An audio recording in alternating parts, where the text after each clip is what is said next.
This is Senator John Kavanagh joining us today. He is representing LD3. He spent 9 years on two separate town councils, 19 years in the Arizona legislature, both in the House and Senate.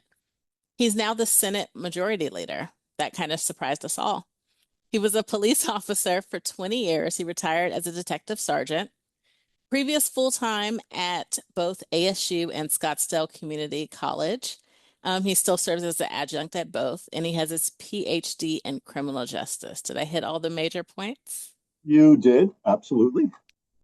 Great. So he has written an owner's manual for us. This right here is the state legislature and owner's manual. And I'll say I also do another podcast. So I read maybe about 3 books a month that I review. And I really enjoyed this one, and I'm not just saying this. Like I could have used this as a reporter now entering into a second career. Last year when I was lost, when I was wondering what a strike everything was, I could have used this book. So thank you for writing this. Sure. And you mentioned in the book that you wrote it not just for your students, but tell everyone who else you hope that will pick up this Sure. book. Well, in way of history, I'm also on the approach committee, and I've usually been approach chair.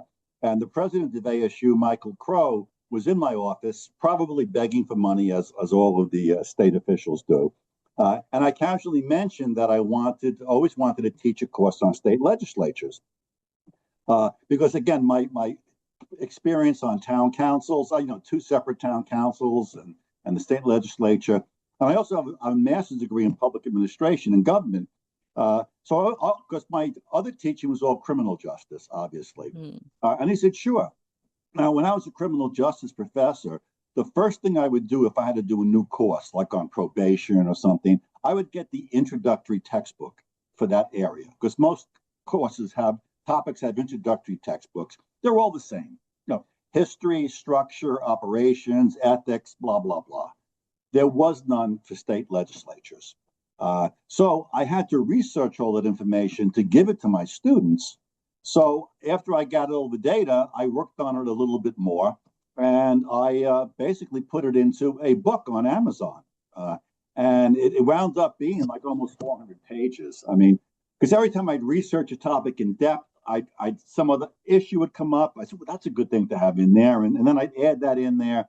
So it just got totally expanded. But what's nice about it is it also has the informal aspects of the state legislature. So I've got the formal, which is what you got when you were a kid and went to the Capitol, that little cartoon with the trail of how a bill becomes law, right? And that's true to a degree, but I have the informal processes there too. So not only is it helpful for a legislator, I mean, most new legislators spend the first year trying to find the restrooms.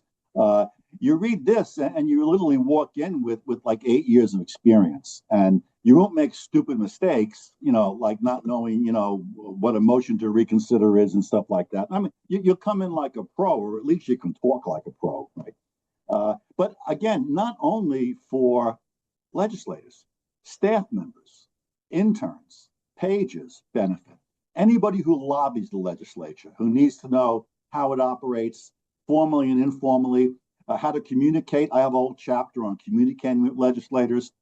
Not that we speak a foreign language, but we have to be handled with tender, loving care and a lot of butt kissing. But a reporter covering the legislature needs to know all of these things. Lobbyists, reporters, staff members, or interested citizens who are activists. And I even tell the lobbyists, I say, and actually I'm trying to sell my book, but I say to the lobbyists, buy extra copies, give them to your clients so they see how hard it is to pass a bill, and they'll pay you more. So anybody interested in politics, this helps. And by the way, if you're interested in Congress, to a certain degree, this also helps, because state legislatures, well, Congress was modeled after the state legislatures, right? The state legislatures created Congress. A lot of similarities in the process. Chapter on how bills are written, how the courts interpret them, ethics. I have like a whole chapter on jargon. Because even if you have no idea what you're doing, if you know a few good Mhm. jargon words, you can fake it. So if you want to go right to the end of my book and do the jargon, you can fake a whole career out of it at the same time. Now, I will tell you, you talked about the ethics, and that is the last chapter. And there was an abrupt kind of tone when you hit that because it was almost like you were talking directly to the legislators or the future legislators, where the beginning of the book, it seemed like it was more maybe for those trying to figure out, da, da, da. But here it was like, okay, this is the ethics. This is what we should do. Did I pick that up correctly? Yeah, and I think that's because really we are the focus of the ethics laws. I mean, everyone needs to know how a bill, becomes law. Everybody needs to know how to communicate. Everyone needs to know, the backgrounds of legislators and staff. But ethics is something that we are held to, and we are held, and we are punished for if we kind of mess it up. So, yeah, Yeah. and it's also kind of nerdy, and most normal people who are not political wonks like us probably don't like the nerdy stuff. One quirky thing that I learned from reading it is why the bills are read aloud. And and it's speed reading. I mean, they speed through them, and I'm like, why do we have to do this every time? And it's because you say that, the original legislators were mostly illiterate, so they Right. had to be read aloud. Yeah, in the beginning, go back to 1912, the agrarian and mining and cattle Arizona. A lot of these people were ranchers and farmers, and they couldn't read. So every bill, every amendment was read by a reader to them aloud. Now we keep the tradition semi alive. We just have to read the bill and the short title. Uh, Hmm. but even the short titles are actually long. So, and when you're reading like 20, 30 bills because you're doing a first or second read, which if you don't know by my book, you'll know what the first and second read is. Uh, it's kind of a tradition that we keep. But it's very important to first and second read bills and make it known because the first reading the bill and the second reading is what's done before the third read where we vote on it. And first and second reads give people a heads up that there's a bill coming down the pike that they're either going to want to support or they're going to hate and want to come down and testify against. Right, right. Okay, let's talk term limits a little bit. So my Uh, question is, do you think Arizona should revamp its term limit policy? And you said in the book, you said every legislator is potentially termed out when they run for reelection. But you said by that reasoning also, this also prevents good legislators and those with experience from still being there. So yeah. what do you think? What is your personal Well, opinion? first of all, I want to make it clear that the reason why, I was saying different things, everything in this book is balanced. This is Yes. not, this is a totally nonpartisan, non-issue negative book. When I was young, I went to NYU back in the 60s. I had professors who were like politically left leaning and they would push their agendas. And I didn't like that. So, all through my teaching career, I was always totally neutral, giving both sides of an argument. And I do that here too. But obviously, I don't like term limits because what it does is first it tells the voters, even if you want this person, you can't have them stay any longer. It throws out experienced people who, by the way, often have built bridges to the other side of the partisan divide. It removes people who have institutional knowledge. I mean, a lot of these bills were tried before and were dismal failures, and people forget and bring them back like 15 years later and like, hey, we tried that. It's horrible. And again, I run for reelection every 2 years, so I can be thrown out then. Those are the real term limits. So I'm not a big fan of term limits. But by the way, I've been here. You may say, well, if Arizona has an 8-year term limit, Senator Kavanaugh, how are you there 20 years? And the answer is the people who write term limits, because they're not a great idea, in my opinion, aren't that bright. So in Arizona, they said you can't spend 8 consecutive years in a single chamber. So every time you leave the chamber, you reset your termometer, so to speak. So I spent 8 years in the House. I was termed out. So I switched to the Senate and reset my termometer. I was 4 years in the Senate when one of the House reps in my district was termed out.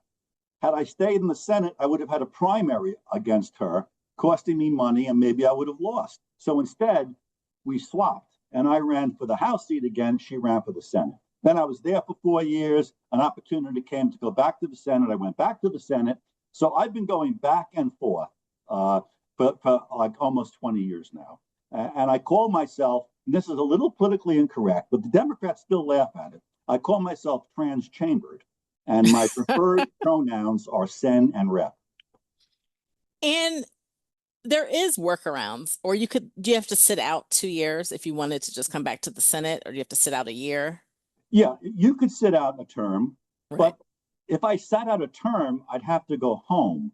And I've been here like almost 20 years. So I've got this honeydew list that is so long that like I just can't do that. I have to stay here. Gotcha, gotcha.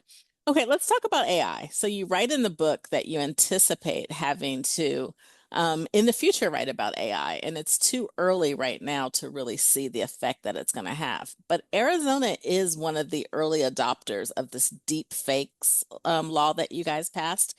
Can you talk a little bit about that bill that passed? Yeah. Well, when I was talking about AI in the legislature, I wasn't so much talking about efforts to regulate it. I was Mm, talking about us using it for researching bills, writing summaries, writing bills. Uh, okay. and when I first wrote the book, that was kind of an issue because AI was like hallucinating and doing strange things. But that's happening less and less. And just recently, I was thinking about doing a bill on a certain topic, right? So for the heck of it, I opened up ChatGTP and I said, pretend you're a lawyer. And by the way, when you use AI, it's always good to cue it and tell it what you want it to be. So you go, Mm, pretend you're a lawyer and write me a bill uh, that a state law that has these bullet points. And I just gave 5 or 6 different concepts that I wanted in the bill. Within 2 minutes, I was shocked. It came up with a perfectly written bill. In fact, there was only one word that was a little nebulous, and I changed it. And I gave that bill to our legislative council, not saying that it came from AI. And they just said, yeah, it's fine, we'll put it through. Now, wow. there can be, I mean, these have to be checked. And I would always double check it through an attorney. But I was shocked at, oh, by the way, after it gave me that generic law, because it knows I'm an Arizona legislature from previous queries, it said, would you like me to rewrite this in the format to be introduced as an Arizona bill? Blew me away. So, Now, I do know there is at least one legislator, and he does use AI as an ADA accommodation. And he clearly writes, in the correspondence when he emails you back that this has been written, by AI. So I'm sure that this is something that you guys are going to see coming up pretty soon. yeah, but understand there are gradations of AI. If you're using a program like Grammarly, which corrects your grammar and punctuation, that's AI. So that's semi AI. So it's one thing to write something and have them do a grammar correction, which I don't think you have to tell people about, right?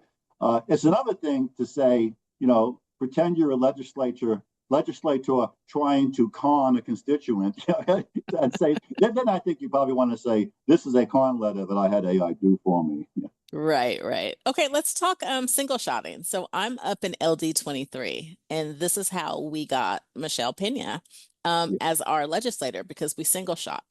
Is it a good idea, especially in areas, say if you're Republican in blue areas, to maybe single shot a moderate? Is that a good idea? Well, first, so your listeners know, Yes, please. in Arizona, we have 30 legislative districts. Each district has one senator, but 2 reps. And those reps represent the whole district. We don't divide the district into half and have one in each. So you got 2 people, so you have 2 seats that people can run for. Now, one party can strategically ensure that if there's 2 seats open and it's a Republican leaning district, that only one Democrat runs for the seat. And then they tell all the Democrats and all independents who they think lean a little Democrat to only vote for that one person. Don't cast your second vote in that district, because the first vote is for the person that they want. If they cast a second vote, it might wind up going to the person who winds up beating that favored single shot candidate. I think it's strategic, but I don't think it's democratic because you're gaming the system. And it's something that is really difficult to explain to people. And to Yeah, your credit, I think you did a good job in the book explaining that whole rationale. But even for experienced political people, it's still something they struggle, yeah. understanding. And I think a lot of voters feel offended because they're almost saying, so you're asking me to give up one of my votes and make me less. And so I think in a way it kind of hurts some. I think the only people who actually agree to do single shots are the party base, the activists who are heavily engaged and very committed ideologically. And if they're Republican, way more right than the rest of the Republicans, Democrat, way more left than the base is really they control the primaries, which is why you have such. That's why there are no moderates left in the Arizona legislature. They have all been purged over the last 6 years. So I was going to mention that because I did read where you said that, and I was shocked. I was shocked when you said that. And I guess it depends on what your view of a moderate is. Let me rephrase it a little bit. There may still be a few moderates, but they will not vote that way and they will not speak that way because they will be primaried out. There are True. people who are just more liberal and more Democrat. When I first came in, and we're going back to 2006, right? Mm. Oh, you probably like in what you were in elementary school. So I was one of the more conservative members. I have not changed my positions. I have a lot more Republicans to my right than I did before. And the same is true of the Democrats. Okay, now I understand. So something recently in the news that was just last week, I think it was a school board. If it wasn't a school board, it was a city council, but they just voted that you can only have public comment on items that are actually on the agenda. I was shocked that I saw this in your book to, talk about that. Can you talk a little bit about the difference between, when the public's going to go and they're going to be expecting during their public time to talk about anything? All right. Well, there's two types of comments. As you said, a council might have 8 or 9 agenda items, a zoning item, a road construction. There's public comment for each individual item. You can only talk about that item, right? Some councils have what's called call to the public, which is a section set aside where anybody can come up and talk about any subject. Now, one of the problems with it, of course, is that the council members are not allowed to reply to what the person says Mhm. because the open meetings law, see, this gets really tangled. The open meeting law says that council members cannot discuss an item that has not been put on the agenda. So people interested can be there to talk and comment on it. So if somebody brought up something during call to the public, and the council was allowed to debate and comment on it, they violated the open meeting law by talking about something which could come before a vote in the future without letting everybody know. So they have to just sit there and listen. And so that's one of the limitations of call to the public. Now, what happened in Fountain Hills, which is where they're thinking about getting rid of it, is the call to the public was politicized. An organized group that doesn't like the current council majority, which is now Republican, even though it's a nonpartisan, right? Their activists were coming in and they were using the call to the public just to attack, attack, attack, attack. And the council members didn't especially like that. So they said, well, why are we giving these people, a stage to just come in here and bash us? So that's why I think they've suspended it indefinitely. But that's the story behind that. Well, hopefully that's not going to be a current trend because we could say the same thing with the Board of Supervisors meetings, which gets Yeah. heavily charged. And I hope I'm not giving away too much with your book, but one last thing I will say is 100 pages, there's plenty left to I think hide. it was so interesting. You were like, you can tell how much they really want to hear from the public based on when they put the public comment. If they put it in the front, it's Yeah. like they really want to hear from you. But I've been in meetings and most of the time it's all the way at the end. And it's kind of Yeah. like, okay, who's going to sit through it all? There's a lot of strategy behind that. And yeah, if you put it at the end, I think it violates, is it the 10th Amendment? What's the amendment against cruel and unusual punishment? You would literally make people sit through 12 agenda items, some of them boring staff reports on zoning matters Yeah. before they would get to talk to you. So yeah, that's one of the attack. I'll tell you one. I don't know if I put this in the book or not, but I'll tell you one other situation.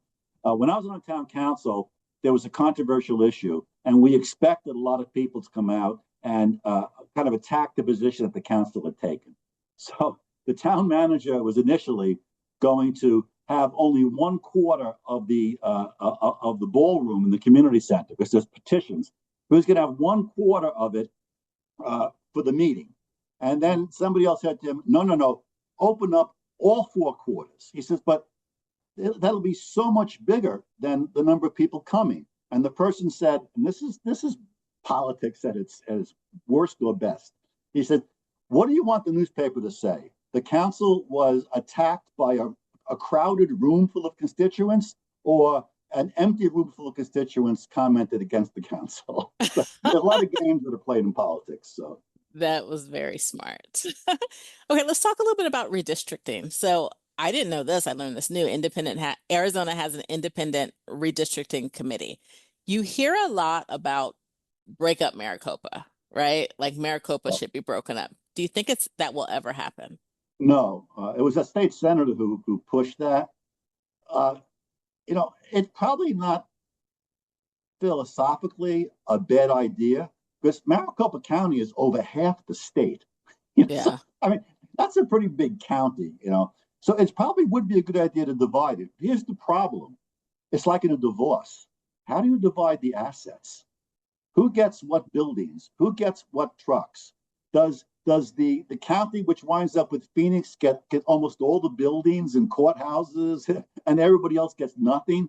I mean, it would be a logistical nightmare to do something like that. But it wouldn't be a bad idea because it's probably too big to be a county. Yeah, the other one I was thinking of is CD7. I mean, who drew the lines for CD7? I mean, it literally goes Maricopa, Pima, Pinal, all the way Oh yeah, from Tucson down to Yuma. yeah. Well, part of the reason it's big is because most of it has nobody in it. It's just all empty rural area, right? We got a lot of that in Arizona. But one of the problems that you have is that the redistricting commissions have a whole bunch of criteria, and competitiveness is not necessarily at the top, right?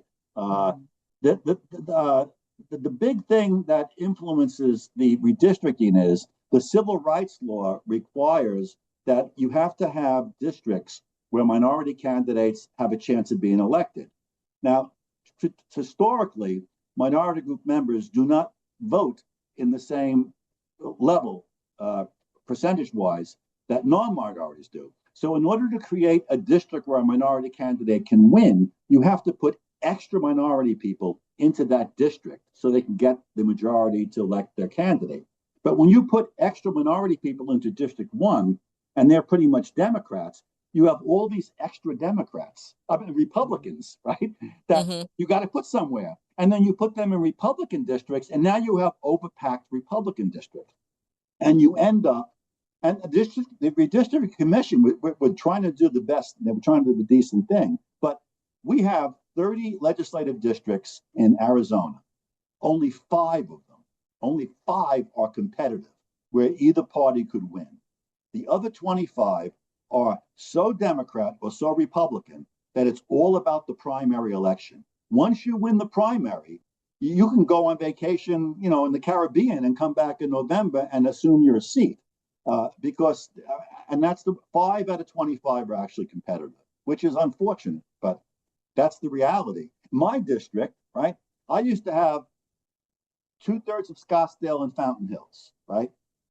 Two redistricting later, I now have the upper third of Scottsdale. I slither across Phoenix. I go to Cave Creek, Carefree, Anthem, and New River. It takes me an hour to go from my house to the end of my district, and I live in the most populated area in the whole state. And they did that because they needed to try to make one of those districts that are competitive. I think it's LD4 to Hmm. make that competitive. And so they had to jiggle around and create these 1950 Mississippi racially gerrymandered Rorschach test districts to accomplish a good goal, but nevertheless, it creates weird districts.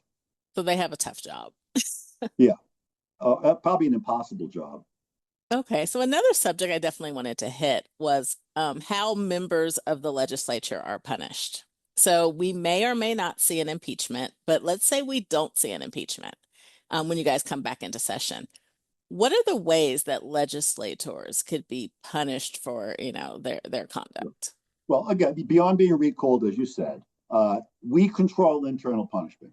Uh, by a two-thirds vote, you can expel somebody, and you really got to do something pretty bad to do that. And we only had two recently: Liz Harris, and then it was Don Shooter. And Don Shooter would not have been ejected had he not just refused to stand up and say, "I'm sorry." He was given the option, and he didn't do it. But other than that, so that means that it has to be really something off the wall to get removed by the legislature by a two-thirds vote, which means it becomes a majority vote, which very often winds up under partisan lines. Now, the speaker or the Senate president or the speaker, they can do their own discipline. They can remove members from committees. They can, give them an inconvenient parking space. Even further than the remote designated smoking areas that we banished our smokers to. They can give them a horrible office. So they can do those kind of small things. But yeah, but we have a lot of characters in the legislature. And one of the reasons is that we have no bosses. We get elected every 2 years and we have no boss to discipline us. We have no boss to worry about. So you get people who just do and say, really wild things. It's I guess democracy demands it, obviously, but it does create some interesting characters. And if you're a reporter, some great stories. It certainly does. Okay, my last question or my last subject area is clean elections. So we saw last session with Senator Rogers' photo radar bill that a chunk of each ticket that the person gets goes towards clean elections. Again, I'm going to ask you your personal. They can read the book if they want to kind of know how it works a little more. But your personal opinion, are you a fan of clean elections? Uh, I truly have mixed feelings about that. And I say that because I think it's a horrible idea to have public money, even though it's dirty speeding fine money, right? I think it's a terrible idea to have government funds funding political campaigns, right? But were it not for clean elections, I would not be here. The first time I ran in 2005, right, there were six candidates. My only prior experience was on the Fountainhills Town Council, and I was running. There were like five or six of us in the race. Michelle Reagan was the incumbent. She was going to win. I mean, 90% of the time, incumbents win. Plus, she could do good fundraising. She had money. She was an incumbent. The race was hers. One of the other candidates was a medical doctor from Scottsdale who worked for the hospital. He had raised over $100,000. I looked at his campaign report. Like this radiological company, this medical testing lab. He had like doctors up the whatever an anatomical part you want, giving him. So Michelle Reagan had over 100 grand. He had over 100 grand at the time. Clean elections had matching funds. Where once I got my $255 donations to make me a clean election candidate, they matched whatever the other people. So I wound up with $100,000 too. That's the only reason I was able to compete in that race. So if it wasn't for clean elections, I wouldn't be here. Since then, the U.S. Supreme Court ruled matching funds unconstitutional because essentially it eliminates or avoids the First Amendment power of a donation that a private candidate makes. So now clean elections candidates get like $20,000 in the primary, and which really isn't going to do much in an election, quite frankly. So I'm ambivalent. I wouldn't be here if it wasn't for them. But by the same token, I philosophically don't like the idea of public funds being spent. But since they're not giving an outrageous amount, I'm not going to raise any big stink over it. Right. But for state races, they do get, especially the Corporation Yes, Commission, they get a yes, significant amount. So there's that little caveat there. that is, yeah, and almost all of them. In fact, it's so significant that they almost all run clean. So yeah, Right. yeah. Okay, let's Of course, close keep with in mind there's something else in the mix too: independent expenditures. Independent expenditures make oh, what I spend or what anybody spends, if it's a close race or a special race, they totally swamp the candidates' donations and control. And many of these independent expenditures are coming from out-of-state groups, and these are both Republican and Democratic independents. So that's another thing that totally shakes up the whole election. Yep, absolutely. Okay, let's end with talking about lobbyists. So I am not of the opinion that lobbyists is, you know, an automatic bad thing, right? I don't believe that all lobbyists are bad. Um, you go into great depths in the book about lobbyists. People can read that.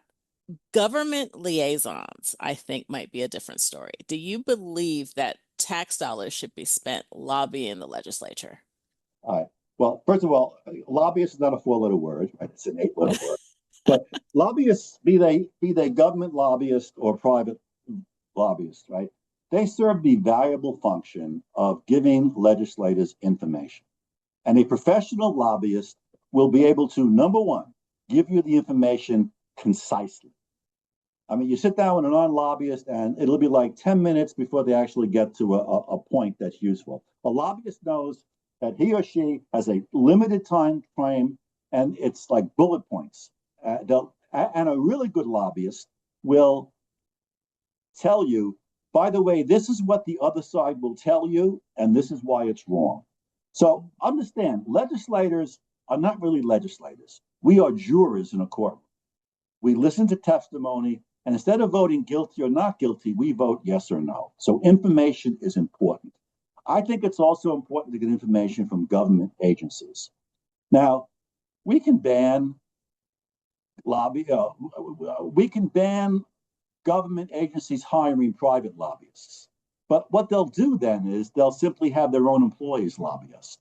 So and or they'll find a professional lobbyist and make that person an employee. So then instead of giving that person maybe a flat fee of $20,000 to lobby for the year, it'll be a salary $70,000 a year employee getting a state pension, and it'll be like way more expensive. So it might sound like a noble idea, but like many noble ideas, it probably will backfire tremendously on us. Okay. Unintended negative consequences are one of the major outputs of the state legislature, and that would be one such unintended negative consequence. And I think that's a good point why we may need to throw out term limits because that nuanced view can probably only be gotten because you've been there for so long and you have the experience on how they'll just wiggle around the rules. Absolutely, yeah. And by the way, something else you didn't mention is it wouldn't be a bad idea to give us a livable salary because right now, the only people who can be in this legislature are people in very unique financial situations. I mean, I was a professor at a community college that was more than happy to see me as state legislature. So I was able to do all of my courses in the spring when we were in session online. I mean, now I'm retired, I can do it also. But if you're not in that situation, if you're not, maybe you own your own business, you're a realtor who wants to get their name out, and you're flexible. If you don't have flexible hours and income to support you, you can't be a state legislature. Ordinary people cannot be represented by ordinary people. That you can't be a state legislature, and that's a Uh, big problem. unless you're in rural Arizona, and then you kind of get those little perks that. Little perks. One of the more interesting maneuvers that were performed at the state legislature was changing the rural per diem from originally it was like $65 a day in session or something, and 35, I think, out of session. Somebody had the great idea to run a bill and somehow got Governor Ducey not to sign it, but not to veto it, let it become law by inaction that changed the rural legislators per diem to the federal employee per diem. And that sounded so reasonable on its surface, so innocuous, if I may, Mm. until you realize that the federal per diem was for a federal employee going to a conference or a meeting out of state where they were at a hotel and had to buy their meals in restaurants, not for somebody who had relocated in an apartment, maybe they're sharing. So that per diem went from like $65 a day to like $235 a day. So rural legislators, when you take that $24,000 salary and you add their per diem, a lot of them are clocking $75,000, $80,000 a year. So as I say in the book, California, here we come. Thank you so much for letting me review your book and joining us. Go buy the book. Yes, Amazon.com, and I Yes. kept it super cheap for students. It's only $14.95 digital and $19.95 paperback. So buy one for a friend. Thank you, Senator. It was a pleasure. My pleasure too. Thank you. Okay, bye-bye.